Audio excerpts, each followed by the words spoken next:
There are 5 things that absolutely suck about selling on Amazon FBA, but if you want to learn how to sell on it, you need to know exactly what they are and how to overcome them.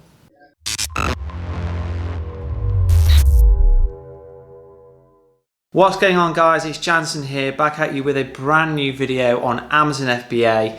Today I'm going to be talking about 5 different things that I think absolutely sucks about Amazon FBA. They're the absolute bane of my life, but they're so important. All the different reasons are so important. You need to make sure you know each one and understand each one so that you can combat it, overcome it, and in turn smash Amazon FBA. So before I get into it, if you enjoy this video, please remember to subscribe. It really helps me out, and also give me a thumbs up and a comment down below. So without further ado, what are the 5 things that I absolutely hate about Amazon FBA?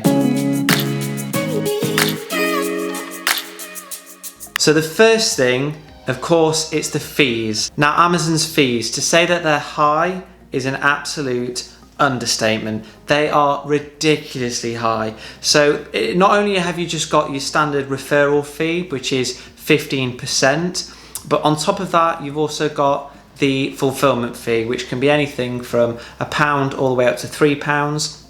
Now, if you'll remember on a previous video that I did where I talked about the level of profit that I made on £50,000 worth of sales, you'll remember that the amount of fees that I paid to Amazon in total was around £25,000, which is absolutely insane. Like, it's just crazy. So that's the first thing that you need to be aware of, guys. When you're doing your product research, remember you need high margins.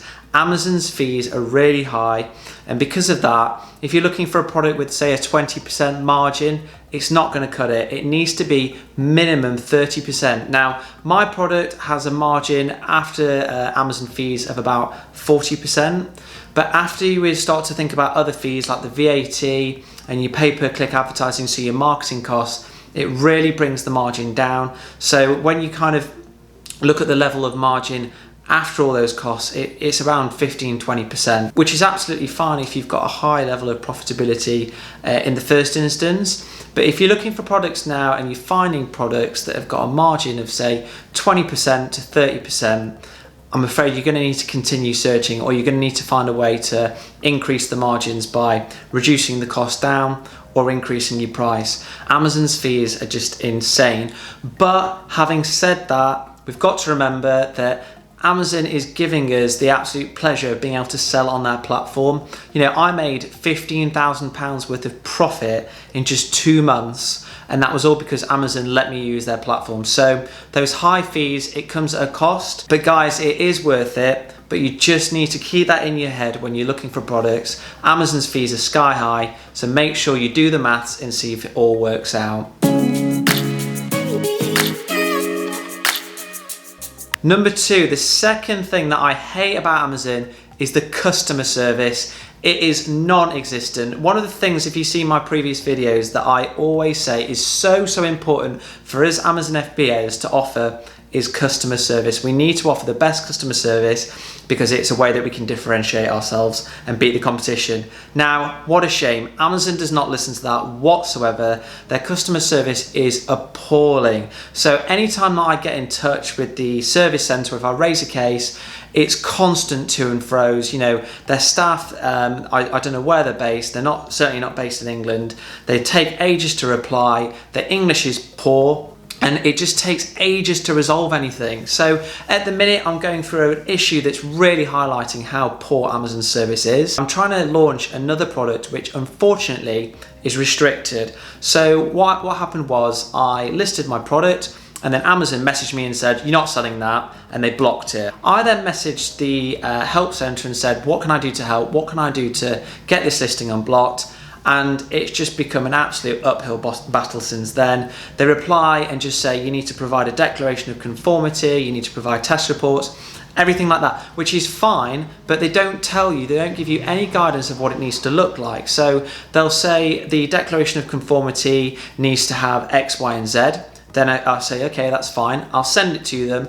I'll make sure it includes X, Y, and Z, and then they'll just reply and say, not accepted, it needs to include X, Y, and Z.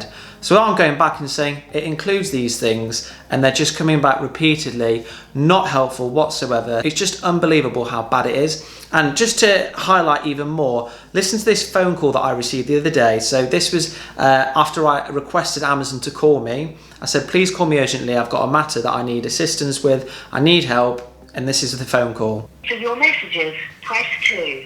Have no messages. Main menu. Okay, well, I've accidentally deleted it. I must have been so angry that in my rage I deleted it. But the point is that they called me. I could barely understand what the guy was saying. It was all muffled. It was poor English. And he didn't give me a number to call him back on. And it just, in the end, I didn't even get the assistance I needed. I ended up searching on the internet and finding out the answer myself. So that's the second thing that you need to be aware of, guys. The customer service is appalling. So what I'd advise to get around that is just join groups on Facebook and on forums on the internet. So for one, I run a group called the Amazon FBA Smashers. It's growing at a really rapid pace. We've got nearly 600 members now in just over 3 months, which is fantastic. And I'm not kidding, guys. The Amazon FBA community is so incredibly helpful. Everyone wants to help each other out. Everyone wants to see each other succeed. And the Amazon FBA Smashers group is the perfect example of that. Every day there's new posts of people asking questions, posting answers, the lot. And I've learned an incredible amount already just by running that group myself and seeing questions and answers coming daily. So the caveat there of Amazon FBA customer service being appalling, it is, but the Amazon FBA community is fantastic, great group of people, so that's the way that you get around it. Now, the third thing that absolutely sucks about Amazon is that the level of competition is increasing daily. There are so many new sellers coming on every single day, and the level of competition is just getting so much, it's becoming more and more saturated. Now, I only launched my product in September, and when I launched, I was one of the very first people to launch my model. So I had quite a bit of success because I was already differentiated just by the fact that I had this new model. So within 3 months, just 3 months later, it's absolutely packed already full of Chinese manufacturers and Chinese resellers that have come along, and they're basically just copied my listing. I've had one person, I had to report them, one Chinese company, he copied my listing word for word. So luckily I've got a trademark in place, so when I saw the listing that was copied word for word, obviously I was livid, but I reported it to Amazon, and thankfully this is the good customer service, the only good customer service they've got. They removed it within 12 hours. But the level of competition is still really, really intense. You know, each day, guys, I'm seeing more and more sellers come on board. So what does that mean for you, and why do you need to be aware of it? Well, it means, and again, I've mentioned this in previous videos, and it's one of my key things that I think about when selling on Amazon. You can't just copy listings. You need to differentiate. You need to offer something different. You need to give that customer a good enough proposition and a good enough reason that they choose you and not any of these other new sellers. So what does that require? For one, it's not just having a price that's lower than everybody else. What it is it's thinking outside the box. It's thinking, what things can I maybe include with the product that would go really well? So bundling an item that would really help the customer out. Or what else can I do? How can I improve the listing compared to others? So can I have better pictures? Can I highlight a bit more clearly about the benefits of the product? And can I demonstrate to the customer that I've got great customer service? So these are all things that I really focused on, and I've really focused on especially since I've noticed more and more sellers coming on board. And guys, it's worked for me. I'm confident that it will work for you. So although the level of competition has increased dramatically, and it is doing day by day, it's something you need to be aware of, but it's not something that should put you off. There are ways around it, guys. You just need to think outside the box. The fourth reason, now this reason again is something that really, really annoys me, is the fact that Amazon has so many hidden costs and charges that they don't tell you about. And this just really brings home my point that you need to have high margins when you're launching a product. So what are these hidden costs? Well, I've had the pleasure of discovering these myself because it's not really mentioned anywhere online.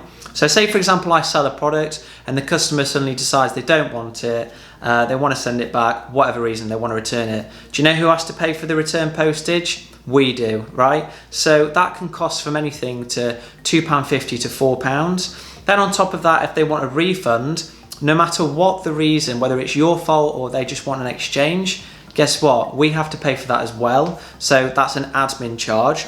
Then another one which really takes the biscuit, if the customer wants to return an item and they get a refund, Amazon always refunds immediately, and then they decide, actually I want to keep it and don't do anything. Well, after 2 months, Amazon says, okay, the customer's not returned the item, they clearly want to keep it. So you'd think that they'd, reimburse me, give me the full proceeds back and let the customer have the product. Wrong. Okay, what they do is they just say the customer can keep the refund and they can keep the product and we'll reimburse the seller what we think it's worth. So guys, for example, I sold something for say £18 and after all of Amazon's fees it came down to about £9. Somebody did a refund, a chargeback or whatever, and I lost I think £11 because I had to pay the refund, admin cost and the return postage.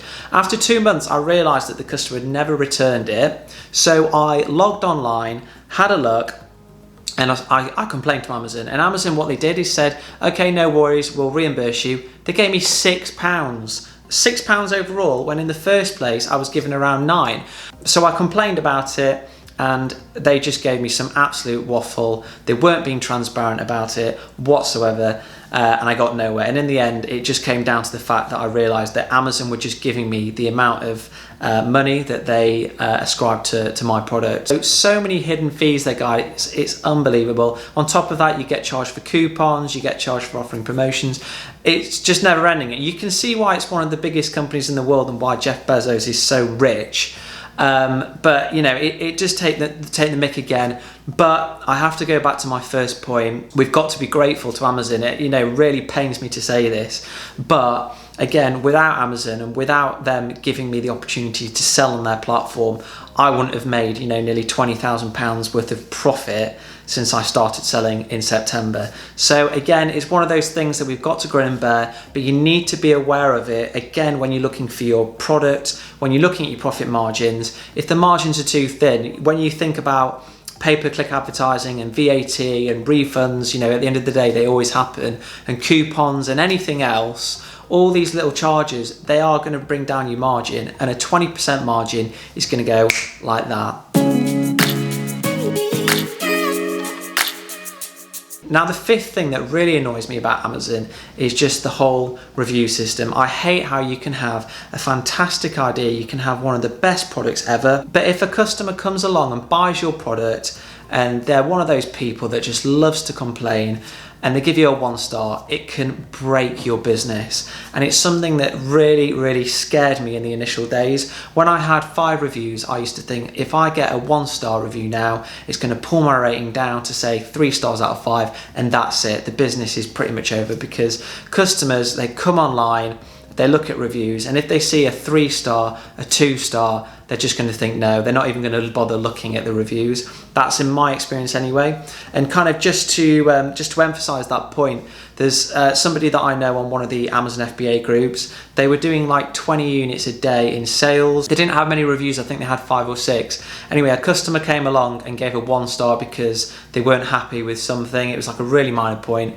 and those sales have just absolutely dropped. They've gone from 20 a day to like 1 or less than a day. So that's something that really annoys me about Amazon, something that really sucks, just the fact that they don't offer new sellers any protection. And what I think they should do, I saw this the other day and I thought it was a really good idea. I think that for the first 5 to 10 reviews that you receive, they should be hidden, and then as soon as you get to 10 reviews, that's when your score is published, because that's more of a fair level. But I don't think Amazon will do that anytime soon. So the best way to combat that, guys, is just to make sure you've got friends and family at the ready to be able to buy your product and to be able to leave you a review. And the thing that I need to really highlight here, guys, is you need to be exceptionally careful about that, because Amazon, they're not sympathetic at all when it comes to review manipulation. I mean, I've seen tons of manipulation before that's not had any punishment whatsoever.